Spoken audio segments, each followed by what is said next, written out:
Golden Team Haïti, les membres du jury, chers concurrenciers et concurrencières venant de différentes écoles, mesdames et messieurs, bonsoir.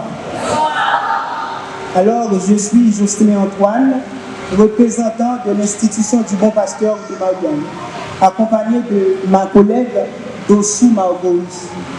Alors, nous allons débattre positivement ce sujet. Les métiers manuels montrent-ils les limites de la formation universitaire? Alors, sur ce, nous vous demandons de rester attentifs.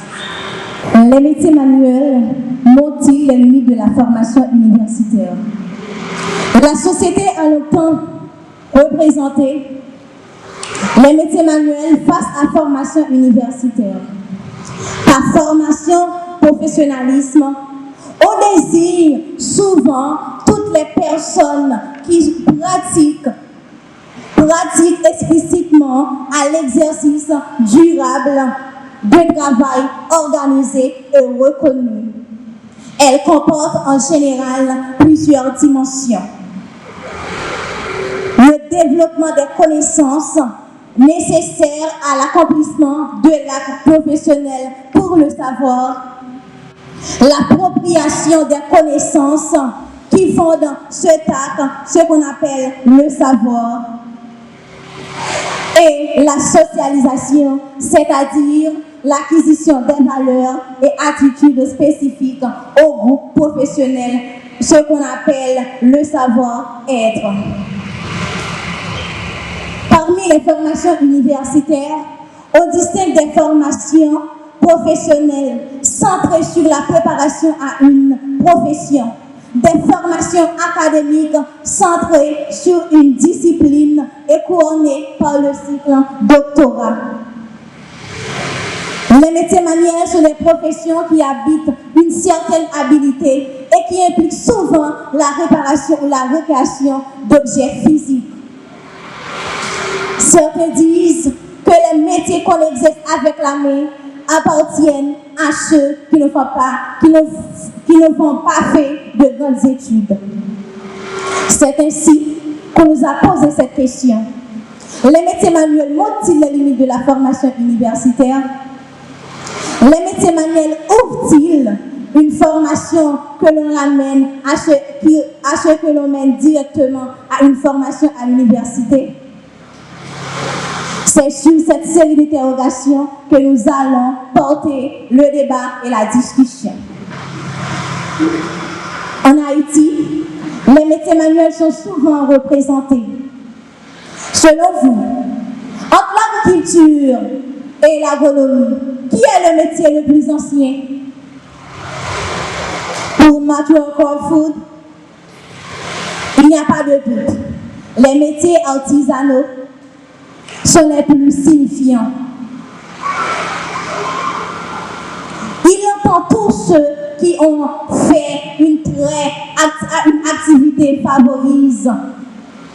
Et il entend tous ceux qui ont fait une activité favorise et d'objets distincts.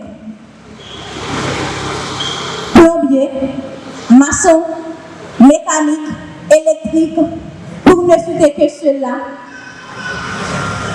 ces métiers sont représentés le plus souvent en Haïti. Le marché du travail n'a pas assez de place pour tous les grands de costard. Et nos écoles nous apprennent à viser de ces objectifs. Laissez-moi vous raconter une petite histoire. Ma grand-mère disait toujours à mon grand-frère quand j'étais tout petite, petit garçon, à chercher un métier ou à me donner, mais papa là, où t'as aidé à jouer avec un coup de goy? Alors, elle lui faisait le fier en disant soigneusement avec sa grand-mère, Grande, m'a étudié pour finir avec bac là. Après ça, pour m'entrer dans l'université, pour nous gommer, pour nous jouer un plus gros à bel métier, tout ça son collègue. Vent et marée, 12 ans plus tard, au commencement de l'année 2020, Fréo a réussi sa vie à une bonne éducation. À hauteur de la capitale, il a trouvé un travail de classe apparemment payant. Père de 2 jumeaux accomplis de 4 ans. Après Covid-19, le monde est resté figé. Les dépenses ne disent rien.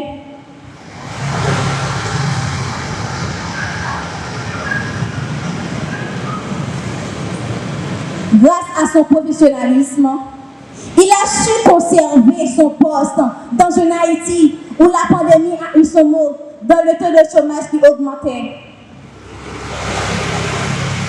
Mais comme nous tous, tout est à refaire. Crise politique, crise sociale, crise psychologique. Ils sont tous emportés par les métiers manuels. En somme, nul ne peut ignorer la place du diplôme, car il occupe un grand espace sur la terre d'Haïti. Il y a des personnes qui cherchent une amélioration de conditions de vie, une amélioration certaine, mais aussi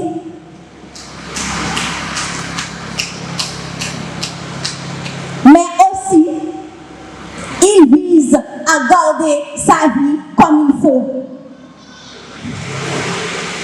Bill Gates, Elon Musk, Jeff Bezos, 3 milliardaires et influenceurs dans le monde qui n'ont pas eu la chance de boucler leur formation universitaire.